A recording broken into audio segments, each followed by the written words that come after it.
ನಮಸ್ತೆ. 19/11/2025 ಬುಧವಾರ. ಇವತ್ತಿನ ವಿಶೇಷ ನೋಡಿದರೆ 6:20ಕ್ಕೆ ಸೂರ್ಯೋದಯ, ಸೂರ್ಯ ಅಸ್ತಮನ ಸಂಜೆ 5:50. ಇವತ್ತಿನ ತಿಥಿ ಚತುರ್ದಶಿ. ಚತುರ್ದಶಿ 9:43 ಆನಂತರ ಅಮಾವಾಸ್ಯೆ ಸ್ಟಾರ್ಟ್ ಆಗುತ್ತದೆ.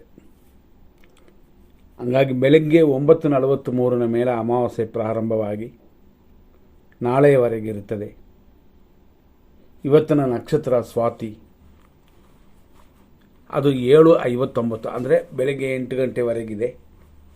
ಆನಂತರ ವಿಶಾಖ ನಕ್ಷತ್ರ. ಹಂಗಾಗಿ ಚತುರ್ದಶಿ ಅಂದರೆ ಅಮಾವಾಸ್ಯೆಯ ಹಿಂದಿನ ದಿನ ಮತ್ತು ಅಮಾವಾಸ್ಯೆ ಇರೋದರಿಂದ ಮುಹೂರ್ತ ಕಾರ್ಯಗಳು ಯಾವುದೂ ಇಲ್ಲ. ಖಂಡಿತವಾಗಿ ಯೋಚನೆ ಮಾಡಬೇಕು. ಆದ್ದರಿಂದ ಗಮನ ಕೊಡಿ. ಅದು ಅಲ್ಲದೆ ಬೆಳಿಗ್ಗೆ 6:20ರಿಂದ 7:59 ಸ್ವಾತಿ ನಕ್ಷತ್ರ 4ನೇ ಪಾದ. ಇಷ್ಟಕ್ಕೆ ಸ್ವಾತಿ ನಕ್ಷತ್ರವೇ ಮುಗಿತದೆ. 7:59 ಮೇಲೆ ಮಧ್ಯಾಹ್ನ 2:44 ವಿಶಾಖ ನಕ್ಷತ್ರ 1ನೇ ಪಾದ. ಆನಂತರ ರಾತ್ರಿ 9:29 ವಿಶಾಖ ನಕ್ಷತ್ರವೇ, ಆದರೆ 2ನೇ ಪಾದ. ಆನಂತರ ಬೆಳಗಿನ ಜಾವ 4:14 ವಿಶಾಖ ನಕ್ಷತ್ರ 3ನೇ ಪಾದ. ಅಂದರೆ ಇಲ್ಲಿಯವರೆಗೂ ತುಲಾರಾಶಿ ಇರುತ್ತದೆ.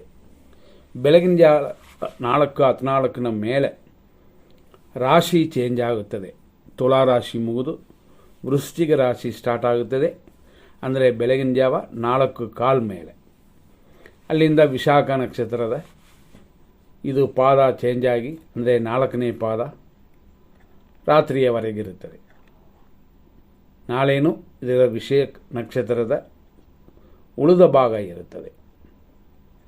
ಇವತ್ತಿನ ದಿನದಲ್ಲಿ ರಾಹುಕಾಲ 12:05 ಮಧ್ಯಾಹ್ನ 1:31, ಯಮಕಂಡ ಕಾಲ 7:46 9:13, ದುರ್ಮುಹೂರ್ತ 11:42 ಮೇಲೆ 12:28,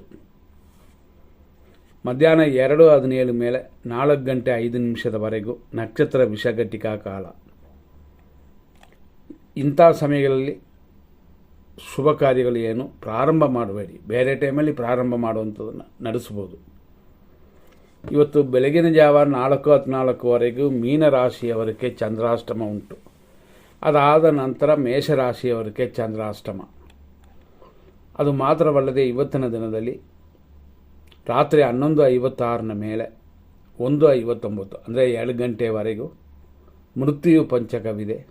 ಇದು ಅಶುಭ ಸಮಯವೇ. ನೋಡಿಕೊಂಡು ನಿಮ್ಮ ಕಾರ್ಯಗಳನ್ನ ಮಾಡುವಂಥದ್ದು ಉತ್ತಮ. ಹಂಗಾಗಿ ಚತುರ್ದಶಿಯು ಅಮಾವಾಸ್ಯೆಯು ಕೂಡಿ ಬಂದಿರುವಂಥ ದಿನವಿದು.